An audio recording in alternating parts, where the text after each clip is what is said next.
Assalamualaikum warahmatullahi wabarakatuh. Bismillahirrahmanirrahim. Alhamdulillahi rabbil alamin. Allahumma salli wa sallim ala sayyidina Muhammadin wa ala alihi wa sahbihi ajma'in, amma ba'du. فإن أصدق الحديث كتاب الله وخير الهدي هدي سيدنا محمد صلى الله عليه وسلم وشر الأمور محدثاتها وكل محدثة بدعة وكل بدعة ضلالة وكل ضلالة في النار. سبحانك لا علم لنا إلا ما علمتنا إنك أنت العليم الحكيم. Rabbi shrah li sadri wa yassir li amri wahlul 'uqdatam min lisani yafqahu qawli, amin. Yang sama-sama kita hormati dan muliakan para asatiz, para orang tua, para sesepuh segenap pengurus dan jamaah Masjid Al-Anwar yang dimuliakan oleh Allah. Alhamdulillah, kembali kita bisa hadir di majlis ilmu, majlis kebaikan, majlis yang insya Allah mengantarkan dan memudahkan kita menuju surganya Allah Subhanahu wa ta'ala. Amin ya rabbal alamin. Kita awali pengajian ini dengan baca suratul Fatihah.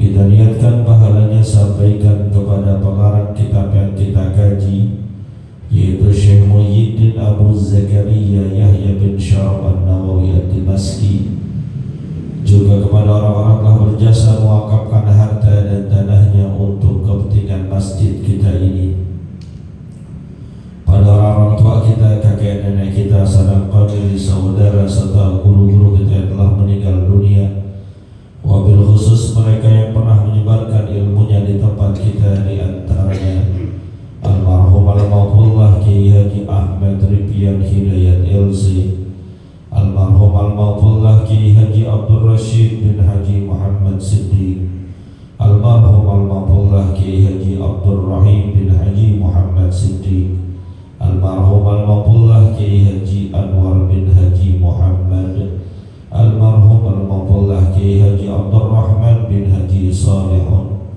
Semoga Allah Subhanahu wa ta'ala ampuni segala dosa dan kesalahannya, Allah terima amal ibadahnya, Allah jadikan kuburnya raudhah min riyadil jannah bi niyatil qabul wa bi jahir rasul. Al-Fatihah.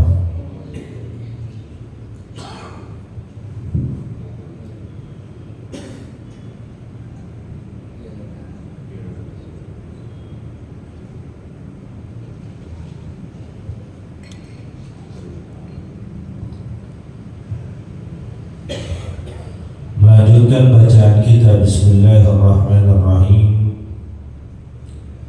Qala al-muallif rahimahullahu ta'ala anhu wa an Abil Abbas Sahl bin Sa'd as-Sa'idi radhiyallahu ta'ala anhu qala jaa rajulun ila an-nabiy sallallahu alaihi wasallam faqala ya Rasulullah dullani ala amalin idza amiltuhu ahabbani Allah wa ahabbani an-nas.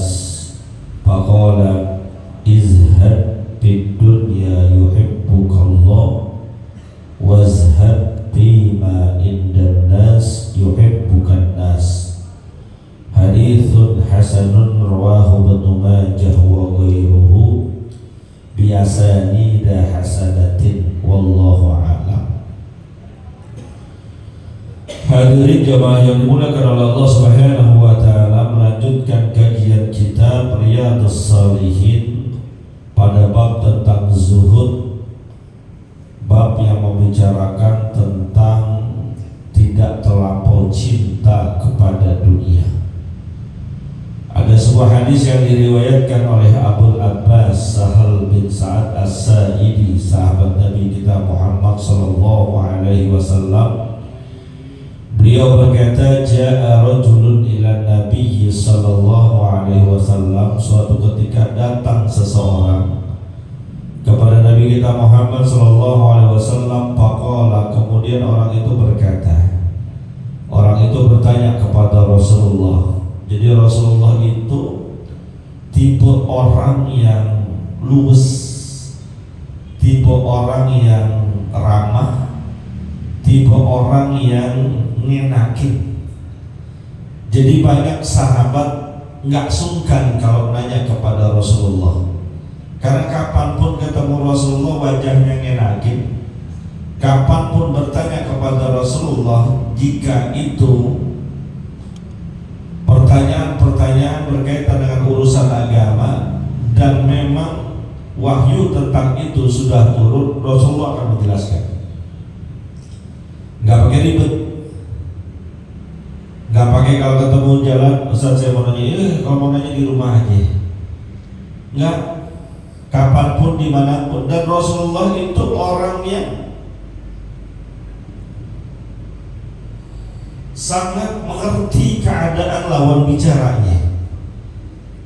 Jadi kalau Rasulullah ditanya oleh seseorang, maka jawaban Rasulullah itu mengena di hati orang yang bertanya dan mudah dipahami oleh orang yang bertanya dan orang yang mendengarnya.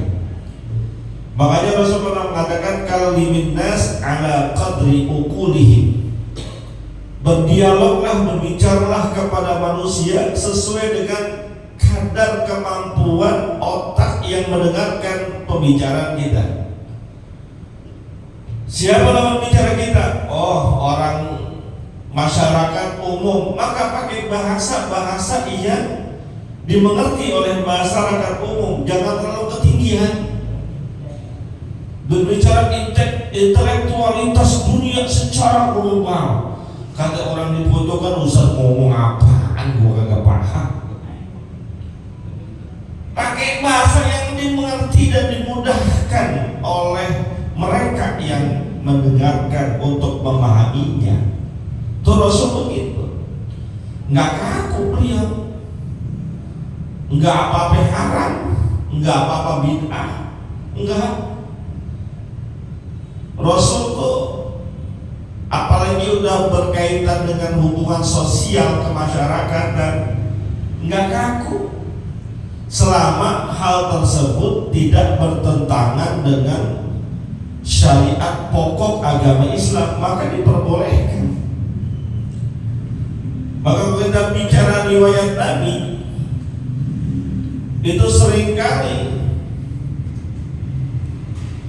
pernah suatu ketika ada biduan-biduan wanita bernyanyi diiringi rebana di hadapan Rasulullah Shallallahu Alaihi Wasallam. Itu sahabat Abu Bakar melihat kayak gitu, ya namanya biduan, bagaimana sih biduan? Tapi biduannya nggak seronok kayak zaman sekarang, nggak kayak biduan dangdut pamiris, kagak. Yang roknya panjang belahannya sampai paha, kagak. Apalagi yang namanya artis Irma Damayanti. Emang gue boleh ngapalin? Enggak. Tapi mereka bersenandung di hadapan Rasulullah sambil mukul-mukul rebana. Saat itu dalam perayaan, hari perayaan, sahabat Nabi Abu Bakar Siddiq ngomelin tuh, jangan begitu di hadapan Rasulullah, jangan. Bahasa kita begitu. Ntar Rasulullah marah.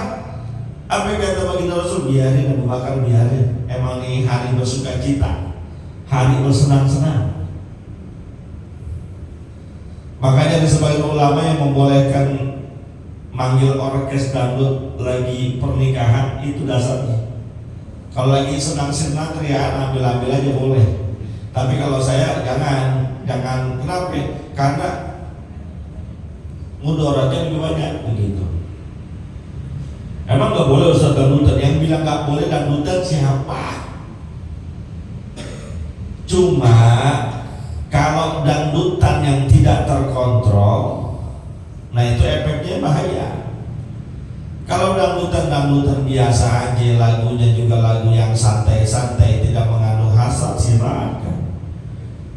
Lagu Mansur S, ibu juga doyan. Cintamu sekulit ari, gue juga tahu. Lagu Caca Handika, makan-makan sendiri, mandi sendiri, tidur sendiri, gue juga paham. Lagunya Arapik, pandangan pertama, gue juga tahu. Lagunya Jopang, gue blacklist sama Jopang. Beneran gue blacklist.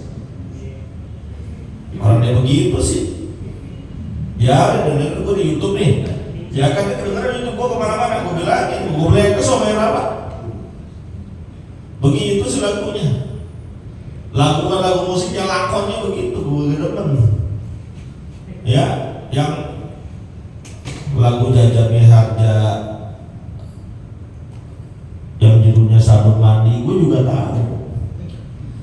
Jadi yang begitu-begitu ya silahkan.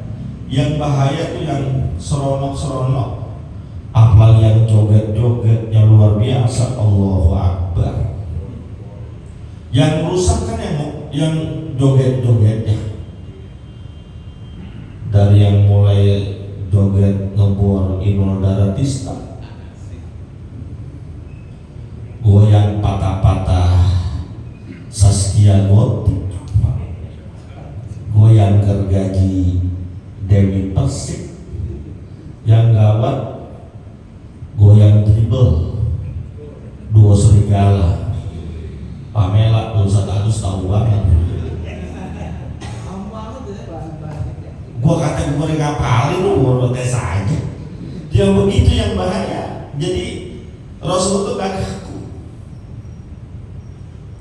Ya mohon maaf ya, ini saya baru dapat nih, beneran ini saya cerita nih. Tadi sebelum maghrib dapat kiriman karena dia nanya, Ustadz ini ada seorang Ustadz berpendapat seperti ini. Saya akan sebutin nama Ustadznya karena beliau sudah meninggal dunia. Ada Ustadz berpendapat seperti itu, Ustadz bagaimana pandangan Ustadz? Mau nggak mau kan gue jawab, apa pendapatnya? Itu katanya kelompok-kelompok sepeda yang main sepedaan pakai kelompok, apa namanya itu? Yang motor pakai kelompok namanya apa? Geng-geng sepeda, geng motor, itu gak ada manfaatnya. Ngapain ngajak motoran, ngapain ngajak sepedaan, mendingan ngajakin ngaji, mendingan ngajakin baca Quran. Gak ada manfaatnya itu, gulu berlebihan terhadap dunia. Karena nanya begitu mau gak mau saya jawab. Islam gak kaku-kaku banget kayak gitu, yang dari sepedaan, yang doyan jogging. Pak Wawan doyan jogging, Ustaz Abdul doyan jogging, sama apa-apa. Yang gak boleh lu jogging liatin pantat orang. Ya, gue jogging mau Ustaz lihat pantat ini sendiri boleh gak? Boleh. Yang gak boleh itu jogging, kan banyak orang tuh, orang pada jogging. Yang perempuan kan mohon maaf ya, rapihan mana bapak-bapak sama ibu-ibu kalau jogging? Rapihan bapak-bapak, ibu-ibu mana pakai legging? Mending mulus, nenek-nenek pakai legging, bayangin. Kirain celananya belum digosok, kalau gosok berkirut-kirut begitu. Nenek-nenek katanya, ya Allah, dia nggak boleh yang begitu. Kalau olahraganya silakan, motoran, sepedaan silakan, nggak apa-apa. Klub olahraga, tenis kayak, oh sekarang nggak main terus padel, main padel. Gue kasih tahu nyawa lapangannya paling murah 500.000, nyawa raketnya 200.000. Kalau beli paling murah harganya 1.800.000. Gue udah survei, kagak punya gua. Silakan, gak apa-apa. Kalau urusan dunia gak apa-apa, asal ketika melakukan urusan dunia itu enggak mencampur dengan hal-hal yang haram begitu. Nabi orangnya gak kagum. Dia ditanya oleh seorang sahabatnya, ya Rasulullah, ini pertanyaan cakep, dullani ala amalin idza amiltuhu ahabbani Allah wa ahabbani an-nas. tunjukkan kepada saya, kasih tahu saya sebuah amalan, sebuah pekerjaan yang apabila saya lakukan Allah cinta kepada saya dan juga manusia suka kepada saya. Ini pertanyaan orang pengen masuk surga, pertanyaan orang mencari ridhonya Allah, pertanyaan orang yang lempeng. Saya ingin beramal sesuatu perbuatan ibadah yang kalau saya perbuat Allah suka, Allah ridho. Ini yang paling penting. Ini pegangan hidup nih. Kita hidup di dunia, menjalani perjalanan hidup kita di dunia ini. Pendekkah umur kita, panjangkah usia kita, cari ridhonya Allah, cari cintanya Allah, cari kesukaannya Allah, cari rahmatnya Allah. Gak peduli manusia mau suka sama kita apa kagak. Yang penting kalau Allah sudah redha, itu lebih dari cukup. Allah sudah cinta, itu lebih dari cukup. Kalaupun seandainya seluruh manusia gak suka sama kita, seluruh manusia benci sama kita, seluruh manusia gak redha dengan kita, tapi Allah ridho, aman urusan.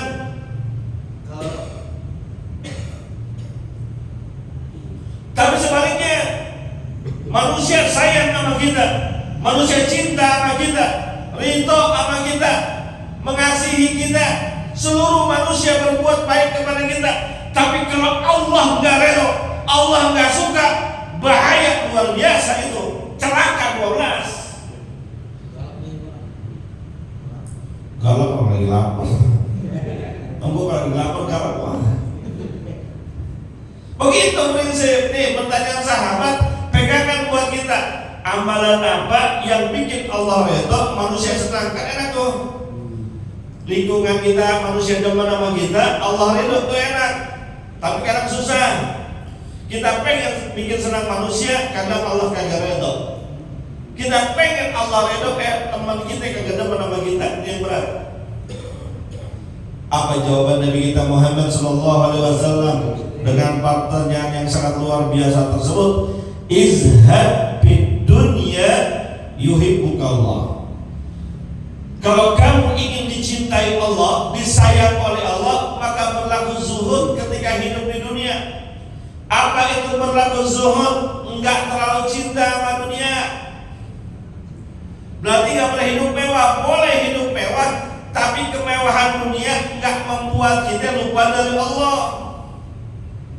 Silahkan kalau emang punya duit beli mobil Alphard, enggak apa-apa. Lamborghini silahkan. Lo tau gak harga mobil Lamborghini? Tau gak?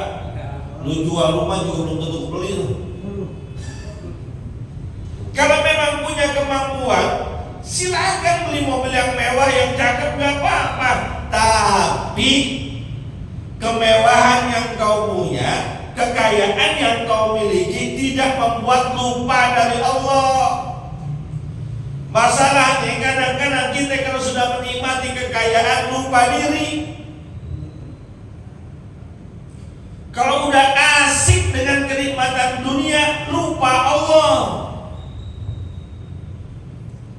Kalau sudah berglamor dengan harta, tenggelam dengan urusan-urusan dunia, akhirat kita lupain biasanya. Kan kalau duit di kantong kita 100 miliar, amin kapah. Emang belum pernah punya duit 100 miliar? Belum? Pengen punya? Pengen? Ya jangankan lu juga pengen. Kita punya duit 100 miliar nih, kita mobil kita gak mungkin Alia, bukan Kalia, gak mungkin Agia, betul? Mobil minimal Alphard, Perpayer, mobil listrik Denza yang kita ambil yang harganya 1 miliar lebih, gak apa-apa. Tapi sholat tetap sholat, berjemaah tetap berjemaah, majlis taklim tetap hadir, bersedekah tiap hari, zakat jangan lupa, puasa kerjain, begitu. Sahabat Nabi kurang kaya apa? Coba Abu Bakar Bakar Siddiq radhiyallahu taala anhu, Utsman bin Affan radhiyallahu taala anhu, Abdurrahman bin Auf radhiyallahu taala anhu. Mereka miliuner, konglomerat. Beda sama kita. Kita bang, kita melarat. Mereka konglomerat, kaya, Allah kasih kenikmatan luar biasa, tapi sifat zuhud masuk ke dalam hatinya, maka nggak bikin silau dengan dunia, nggak silau. Ke masjid mah tetap ke masjid, majelis taklim tetap hadir, puasa kagak bolong, tahajud dikerjain, duha hampir nggak pernah ketinggalan. Itu zuhud.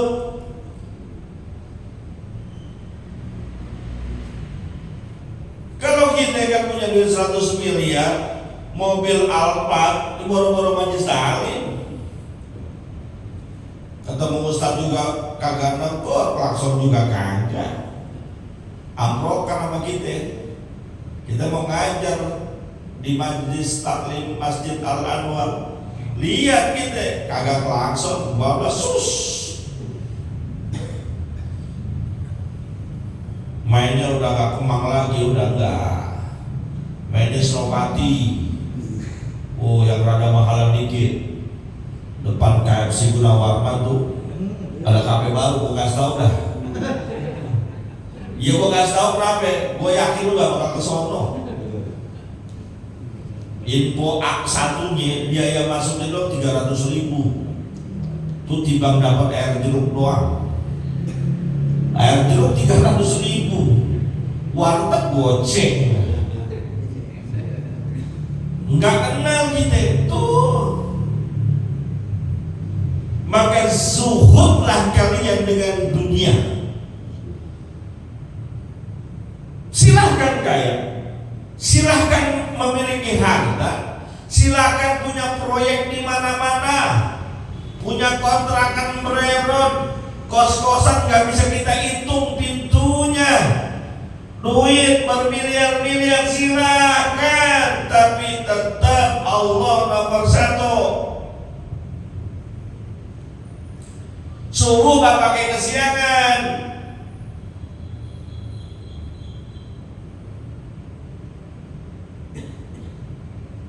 zuhur gak pakai ketinggalan, asar gak pakai kelupaan, maghrib gak pakai males-malesan, isya jangan sampai ketiduran. Tuh orang zuhud. Gak apa-apa cari duit dari gelap ketemu gelap, tapi sholat gak ditinggalin. Bang jadi driver ojek online aja, sholat kagak, puasa kagak. Banyak pak, bukan ngomongnya tukang ojek kagak. Saya sering lihat begitu.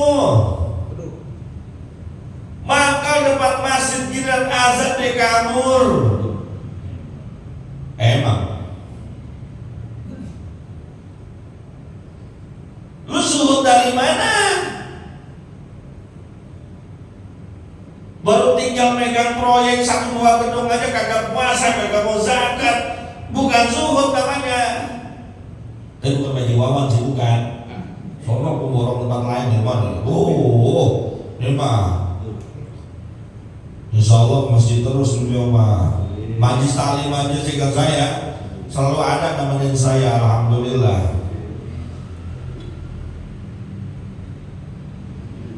Zuhud tuh, kalau pengen Allah cinta, pengen Allah redha, pengen Allah sayang, berapapun banyak Allah kasih karunia kepada kita, kekayaan kepada kita, tetap fokus kepada Allah. Tuh, gaji 1 juta sebulan, tetap fokus kepada Allah. 10 juta sebulan, fokus kepada Allah. 100 juta sebulan, tetap ibadah kepada Allah. 1 miliar kita punya sebulan, tetap ibadah kepada Allah. Zuhud tuh. Gak sayang sama hartanya, giliran datang kewajiban zakat keluarin. Harta 1 miliar, Ada zakat mal 2,5%, keluarin. 2,5% dari semiliar berapa? Pak, 2,5% dari semiliar berapa? Ustaz, gua miliar-miliaran ngomongin gua timbang duit 100.000 aja gua pegang gigi yo. 2,5 juta. Betul. Duit kita semiliar. Datang kewajiban zakat mal, keluarin 2,5 juta, 2,5%-nya. Keluarin, enggak pakai milih-milih, keluarin.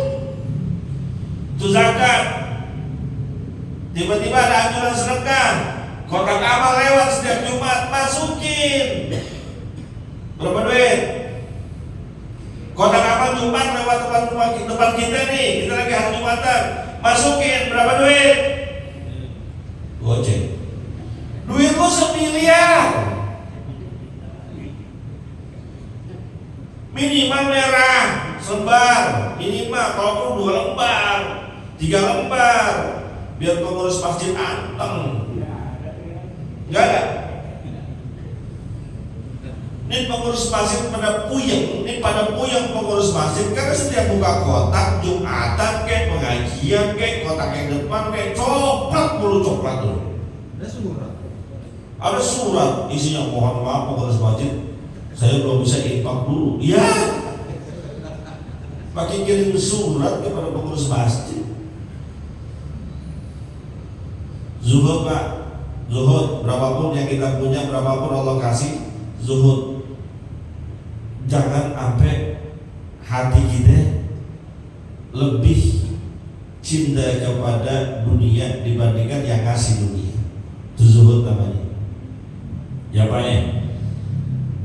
Lalu kata Nabi, wazhad bima indan nas yuhibbukan nas, dan bersikap zuhudlah kamu terhadap apa yang dimiliki manusia, maka pasti manusia akan mencintai. Maksudnya jangan iri sama orang, jangan dengki sama orang, jangan hasad sama orang. Apapun potensi yang Allah berikan kepada orang lain, itu rezekinya. Jangan pakai bilang enak ya jadi Ustaz Agus, duitnya kagak putus-putus.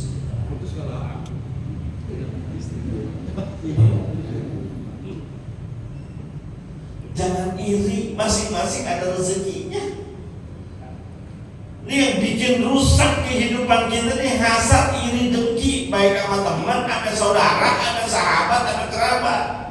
Semua lapisan masyarakat, bukan masyarakat bawah, lapisan atas juga, bukan cuma orang awam. Ustadz juga begitu, jangan main iri-irian. Emang ada ustadz iri-irian? Banyak. Ustadz iri-irian, dia mulu yang diundang. Emang dia doang yang bisa baca kitab? Emang dia doang yang bisa ceramah? Emang dia doang yang ceramahnya enak? Kan gue juga. Gak boleh begitu. Masing-masing ada rezekinya. Dia mau undang siapa kayak tuan rumah, terserah.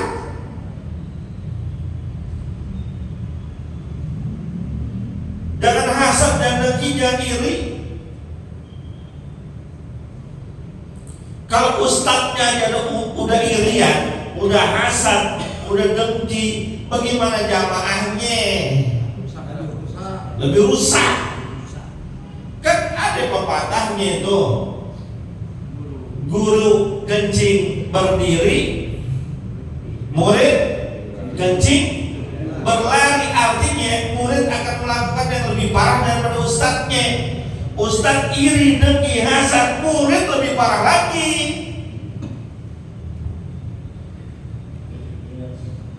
Dia mulu yang dikasih kesempatan, mana berkatnya gede ya. Masa dia dikasih duren gua kagak? Gua kan juga ustaz.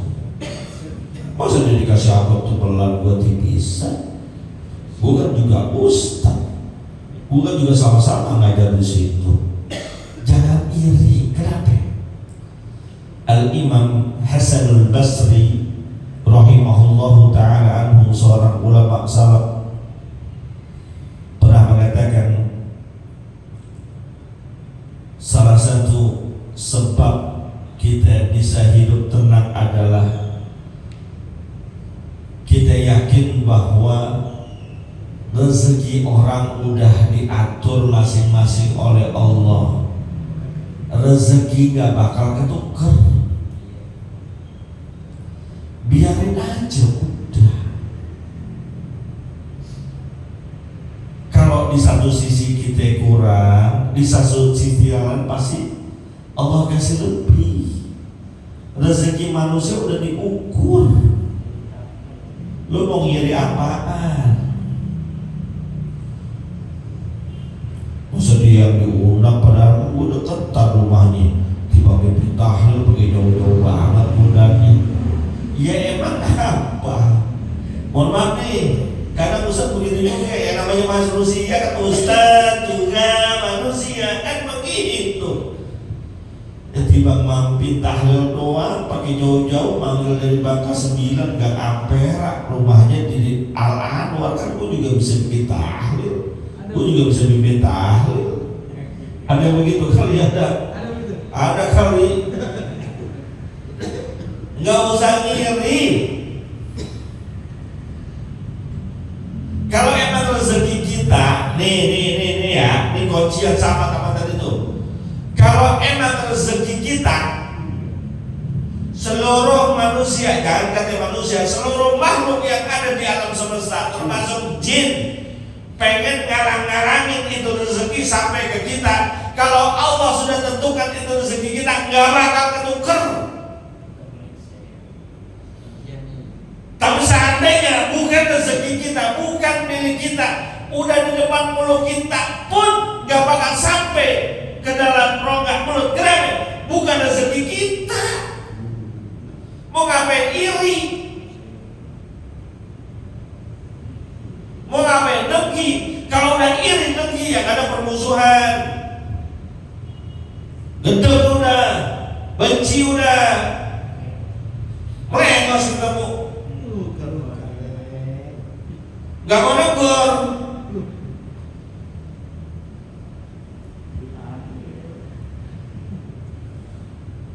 Assalamualaikum Ustaz, mau ada apa? Tolongin banget tadi, anak saya kesurupan, tolongin banget. Ngapain saya sih disuruh? No, Ustaz yang ngono waktu lu undang tahlilan, dia aja suruh. Kira tahlilan undang dia, kira surupan gua. Tahlilan kan 200. Obat kesurupan kan 2 jam.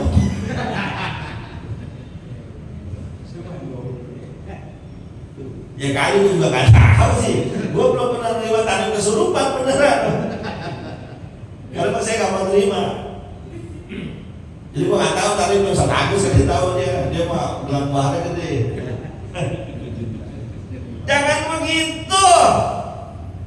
Nih Ustaz gue omelin deh, biarin. Ya kalau ustadznya lurus, nih ustadznya lurus aja, muridnya banyak yang bengkok. Bagaimana ustadznya bengkok? Belibet urusannya tuh gurunya muridnya. Kalau sudah iri dengki, permusuhan, makanya hadis Nabi mengatakan, innal hasada takulul hasanati. Innal hasada yakulul hasanati kama takulun narul hatoba. Sesungguhnya sifat hasad dengki iri hati kepada orang lain itu akan memakan kebaikan-kebaikan yang kita lakukan, pahalanya habis sebagaimana api membakar kayu, nggak ada sisanya, tinggal gebuknya doang. Udah ikhlasin aja udah. Kalau udah urusan harta sih dah, pangkat jabatan apalagi udah. Enak deh jadi pengurus masjid, padahal ilmunya kagak seberapa. Jadi pengurus masjid mau diundang duduk di depan, gue mah tukang jamaah doang, duduk di belakang. Yang di depan mah ketahuan berkatnya Garuda, gue mah cuma timbang kantong kresek. Ya, kalau berkat Garuda kan terigunya sekilo, minyaknya minimal seliter, indominya 5, gulanya sekilo, sirup marjannya, kadang ada pisangnya. Kalau lagi rezeki dimasukin cempedak, kalau lagi ada rezeki lagi dimasukin durian. Gue lagi sebutin aja berkat gue. Nah gue jemaah biasa, mana kantong kresek, warnanya bening Indomie mie telur, teh parah, gulak seperempat, tenteng banget gue bawa-bawa. Gak usah ngiri, mau ngapain ngiri? Kalau balas rezeki mah ya dari sini kita dapatnya kecil, ntar di sini dapatnya gede. Begitu. Jangan iri status ya. Jangan iri, dia enak dia bininya 2. Boleh gak iri sama orang yang bininya 2? Ya kadang bininya 2 sih, siapa bininya 2? Terus bagaimana? Udah jelasin aja. Karena kalau udah urusan hasad, dengki, iri hati, kita cuma boleh dengki, iri sama 2 orang. Kata Nabi, la hasada illa bisnatain. Gak boleh hasad, gak boleh dengki, gak boleh iri kecuali kepada 2 orang. Siapa? Pertama, rajulun atahu Allahu malan fasallatahu ala halakatihi bil haq. Ada seorang laki-laki Allah kasih harta kekayaan yang banyak, kemudian harta itu dia tunaikan haknya, dia zakat, dia sedekah di mana-mana. Kita iri sama dia bukan dengan kekayaannya, tapi dengan perilakunya. Allah kasih harta banyak, tapi sedekah di mana-mana, zakat gak ketinggalan, dekat sama Allah. Kita pengen mirip sama dia, ikutin dia, itu boleh iri. Gue pengen kayak dia tuh, kayak Haji Ano. Setiap ada pembangunan masjid pasti nyumbang. Setiap ada renovasi masjid, musola nomor 1. Setiap ada peringatan maulid, berkat gede ditekel sama dia. Gue pengen kayak gitu tuh. Boleh dia begitu tuh. Dibelanjakan hartanya di jalan yang benar, bukan untuk poya-poya, bukan untuk senang-senang, tapi untuk sedekah, berbagi kepada yang membutuhkan. Kita iri kepada orang yang kayak gitu, boleh banget. Irinya kapan kita bisa kayak gitu? Bukan iri dengan kekayaannya, tapi dengan sifatnya, dengan sikapnya. Begitu bisa memanage harta kekayaan, bukan cuma untuk urusan perut, bukan cuma urusan dunia, tapi dipikirin akhiratnya. Iri yang begitu boleh. Yang kedua, iri yang dibolehkan adalah warajulun atahu Allahul hikmata fa huwa yaqdi biha wa yu'allimuha. Iri kepada seseorang yang Allah kasih pengetahuan, Allah kasih ilmu agama, lalu dia amalkan ilmunya, kemudian setelah diamalkan diajarkan kepada orang lain. Kita iri kepada yang kayak gitu boleh. Gue pengen kayak Ustadz Ano tuh. Kalaupun gue gak bisa, anak gue nih udah pintar, baik hati, rendah hati, diamalin ilmunya, muridnya di mana-mana. Boleh iri yang begitu.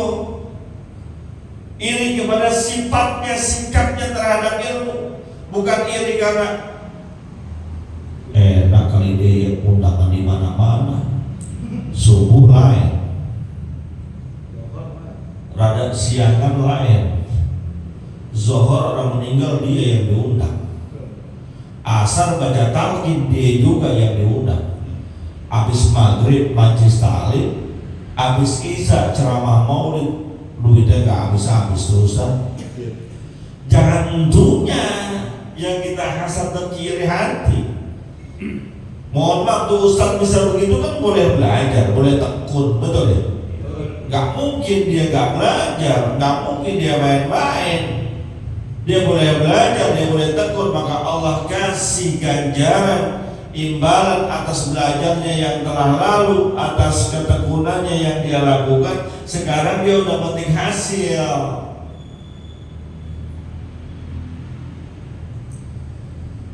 irinya kita pengen banget, atau paling gak keturunan kita bisa alimnya kayak gitu, maka kita berusaha anak kita untuk bersekolah menuntut ilmu di jalur agama, karena kita pengen anak kita bisa kayak gitu, punya ilmu agama, diamalin, habis diamalin diajarin ke orang, manfaat ilmunya.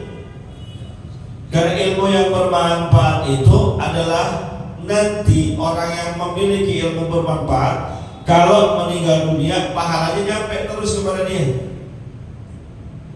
Kan kita apalagi sering kita dengar, bahkan di buku Yasin ada.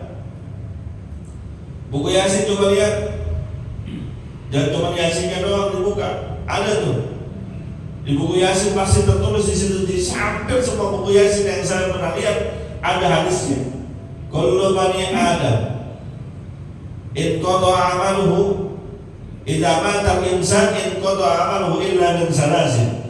Apabila manusia meninggal dunia, terputus amal yang dia bisa lakukan kecuali 3. Pertama, shadaqatin jariyatin, sedekah jariah. Meninggal dunia, dia sering sedekah buat masjid. Orang yang meninggal pahalanya tetap ngalir.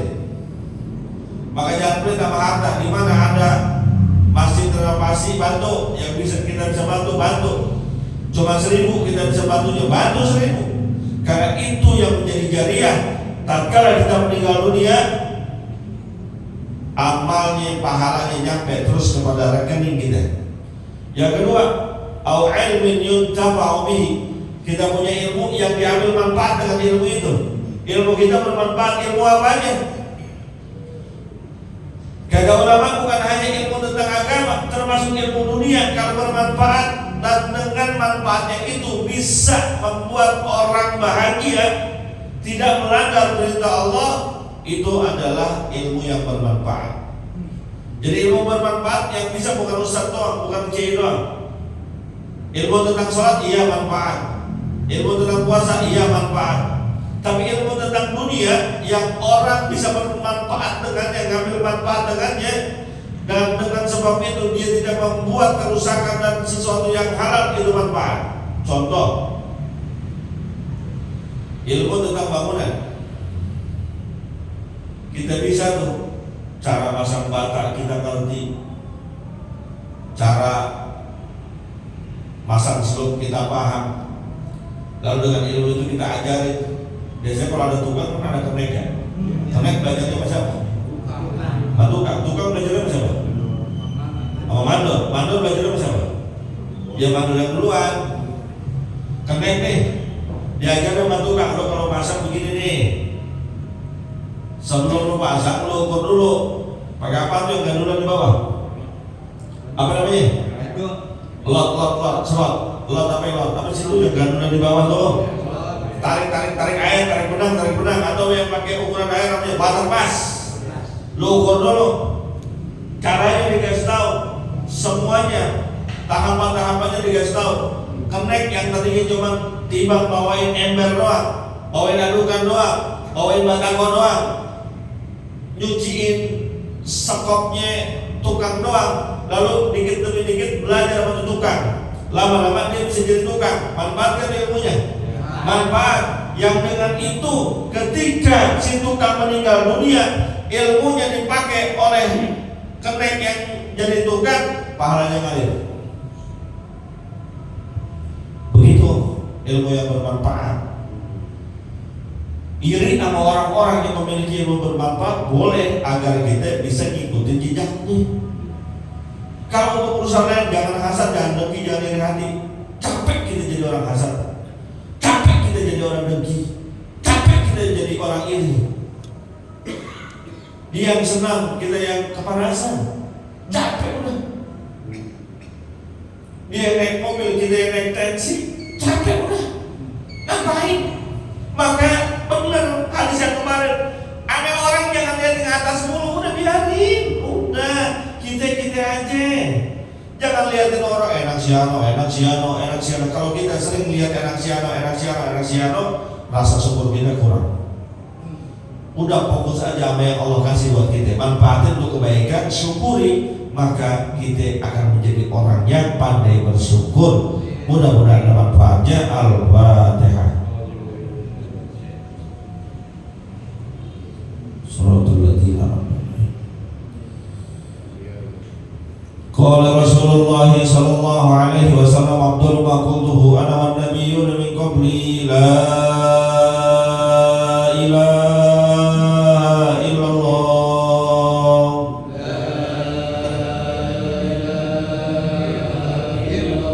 la ilaha illallah